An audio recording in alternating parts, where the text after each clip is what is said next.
His family insists he was no criminal, but a hard-working man who operated a shop to support his children and partner.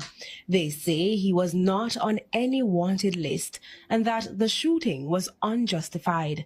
So then you two it here. So them stand up and watch. They stand up and piss up themselves. Them mother said the two baby stand up there and piss themselves and tremble so. When the long, a tall police boy with a long gun points up. Just watch the pit them and piss up themselves. Because they know so they're going to kill the youth. See the youth here, so. And bedroom this. And this a bed here. And this a bed here. I ain't sleep on with the woman. See it here, I have nothing to do. I want to come in. I want to come in. See the gunshot here, so when I gunshot here, want to put in a TV. So one gunshot here, want to put in a TV. Him never die here, sir. Me not even know why I want to put one shot in a TV for.